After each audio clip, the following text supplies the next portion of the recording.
le jour de cette manifestation là, le jour de cette mobilisation là, que les partis politiques se positionnent. Nous jóg ensemble ñu xeex pour la libération parce qu'il y a tellement de fortitude dans ce pays. Te mu ñu bañ ko teg rek seulement sur la libération des détenus politiques parce que nag askan bi li muy dund metti na lool. ñu ngi leen di taxer 1% yu dul jeex. L'eau coûte cher dans ce pays. Tout coûte cher. Le courant coûte cher. Et quand on a marché, les délestages ont repris. Quand on a marché dernièrement sur l'électricité, on a vu, même nous Abdou Mbow lañu gis. On n'a pas vu les autres. Te tey askan bi dañoo soxla ku leen waxal. Et l'opposition doit être la voix du peuple. waaw non mais Adus daaneel nga léegi non xam nga. yow yaay tëj. dig ma mere. non oui dinaa la mere parce qu'en réalité moi je pense que l'heure est à la mobilisation.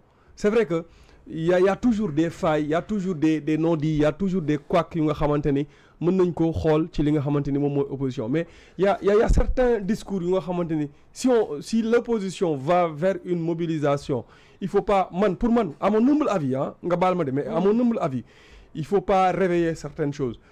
C'est vrai que am na loo xam ne potum biir la parce que aussi cette opposition là elle dormait depuis bi ñu ngi jàpp ay nit ñu ngi persécuter ay nit dégguñu leen ñu wax ci mais tey su fekkente ne dem nañ ba taxaw ne kat ñoom heure bi war nañoo jug taxaw pour man on doit les encourager mais woo nit ñëpp aussi que ni le combat de ces hommes politiques là c'est le combat de tous les Sénégalais parce que Sénégalais yi ñu ngi souffrir. Ça ne m'empêche pas de leur dire ma vérité. Ouais, mais votre vérité oui c'est une vérité mais bon pour man mënoon nga leen ko wax nii mais bon leneen li ma ci bëgg a wax mooy. waaj jëm fan waaj jëm fan. yow bu faale kii.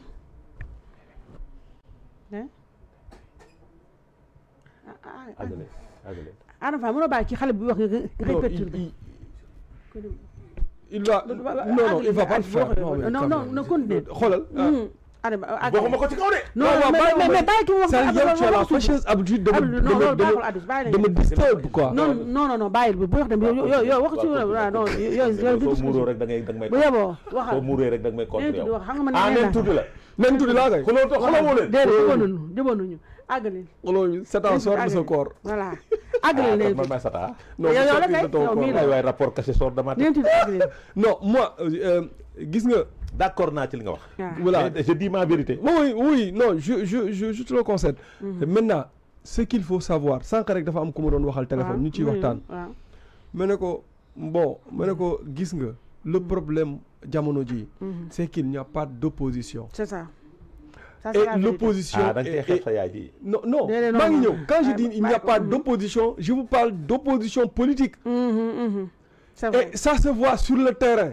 Tu n'as pas vu un leader qui incarne l'opposition.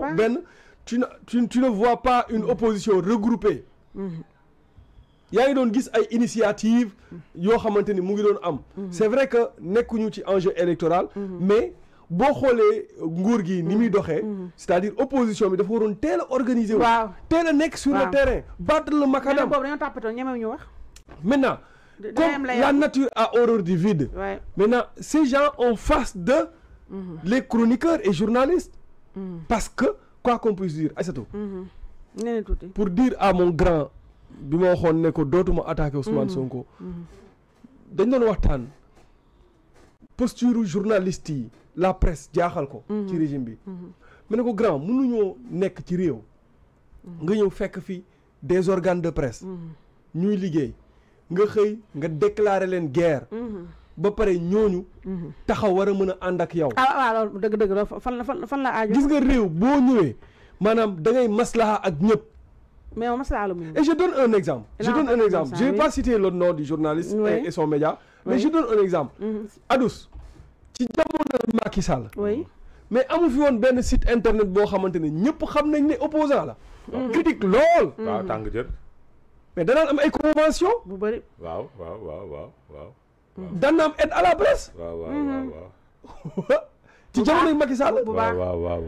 léegi. ñoom dafa ñëwoon xaajam seen. waaw léegi pourquoi ñoom biñ ñëwee des médias et des journalistes qui ne sont pas d'accord avec eux ñu ne dañuy taxaw def confrontation et cette confrontation là moom moo tax journalistes yi wala la presse taxaw jàmmaarloo ak moom da ngay xëy da ngay lire la une des journaux tu as l'impression que ni toute la presse est contre ce régime là oui mais la presse n'est pas contre ce régime mais régime bi moo nekk en ordre de bataille avec la presse et puis presse bi nekk statu quo moom tamit di défendre boppam oui pourquoi faire la part belle à quelqu'un qui keroog le nouveau ministre porte-parole du gouvernement woowu fi médias yi pour waxtaan ak ñoom xool pourquoi ça ne marche pas pourquoi du ñëw ci rencontre yi médias oui ministre de la santé parce que mais xool côté qu'est-ce que le ministre de la santé parce que dañoo ñëw seen ministre bi ren di waa presse bi yëpp état boo ko yoree da ngay privilégier dialogue léegi nag nit ñi bu ñuy wax nga tëj leen léegi loolu yëpp xew fi nga gis opposition bi di nelaw kenn xamul ci lu ñu nekkoon donc gars yi bon journalistes yi ak chroniqueurs yi nekk ci seen liggéey activistes yi nekk ci seen liggéey kii bi nu mu tuddati société civile bi safuñu yéet safuñu géej gi dëgg la sori woog lu leen Ousmane Sonko waxoon na safuñu yéet safuñu kooku lu leen waxoon ko non kooku li la safuñu géej gi nag yow tamit suñu papa Aliou Tine yi nga naan safuñu géej tudd ma tudd dama daf ñu am ñoo xamante ne waa léegi nga ne ko saful géej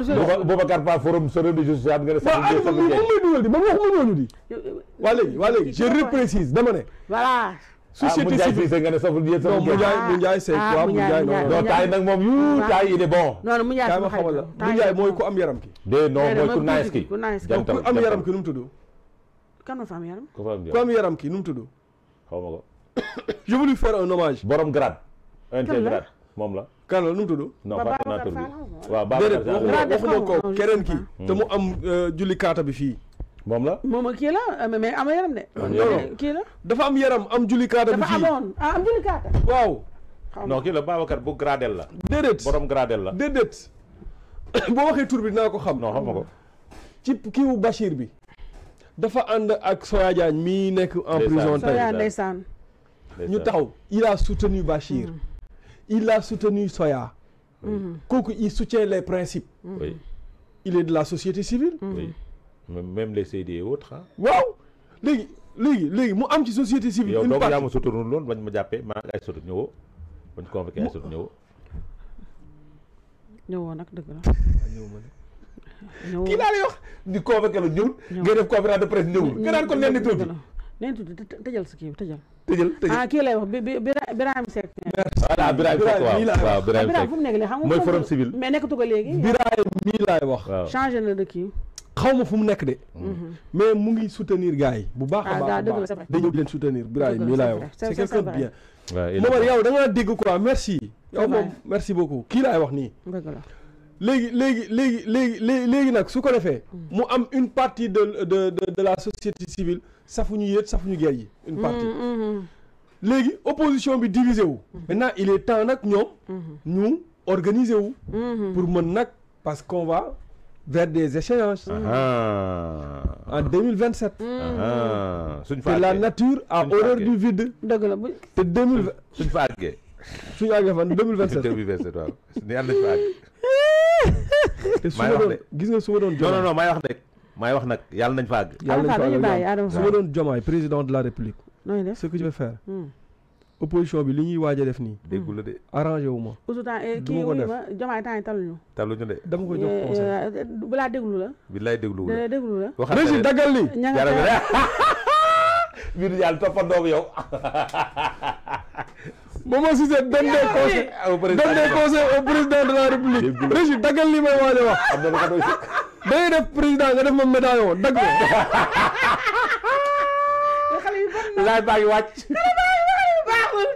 yow mën nga toppandoo maa ngi def ma médaillon waa ji déggu la de waa ji déggu la de fi mu ne su ma demee sama kër di seetaanaat live bi loolu rek laa ciy wër da nga def ma médaillon waa ji déggu la sax maanaam nee na ma luy médaillon mais man dama ko xam sama temps yi laa ko xam non le conseil que je donne au président de la République le conseil que je lui donne c'est d'ouvrir de s'ouvrir c'est d'organiser un gouvernement d'union. Oui. C'est bi dagg leen ko nag. non lii moom war naa def. régie bi dagg leen ko. Oui. C'est d'organiser un gouvernement. Si je suis président de la République. Oui, Mamadou Cissé donne des conseils de sortie de crise. Merci. Si je suis président de la République. nooy def damay ubbi. Il faut s'ouvrir. Damay ubbeeku. waaw def lan. Organiser, créer un gouvernement d'union nationale. Woo société civile. Woo les représentants de la presse, des médias. Woo l'opposition. Ne leen kaay leen ñu waxtaan ñu xool nu ñuy génnee ci crise bi. léegi nag ñu waxtaan teg ab gouvernement léegi ñu may la temps de grâce 1 an wala 3 mois ñun ñëpp ñu ànd liggéey réew mi ñun ñëpp tout le monde pourtant li nga wax ne nag li nga wax nag soriwul lu Pape Malick wax de non soriwul ko de xaw naa niroo bokkul de xaw naa niroo laa wax xaw naa niroo mais nag gouvernement d'union nationale bi non li ngay wax ni dafa am ñu muy arrangé.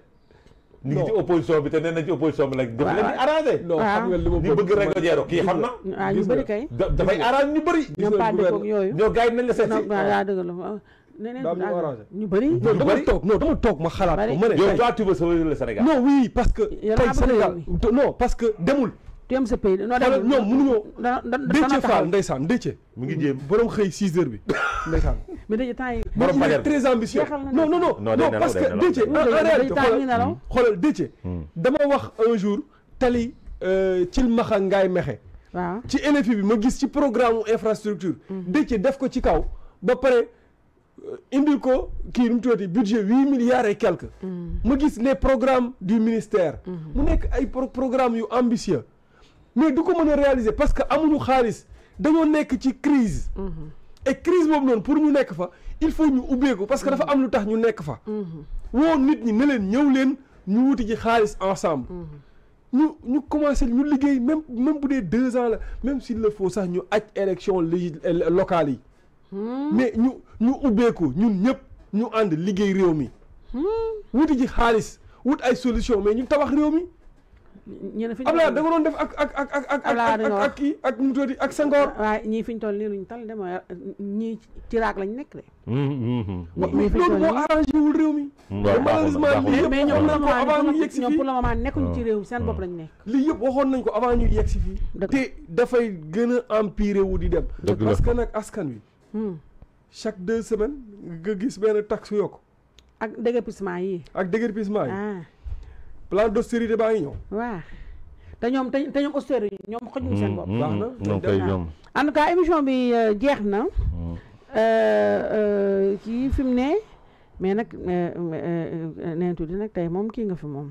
toj na fi de.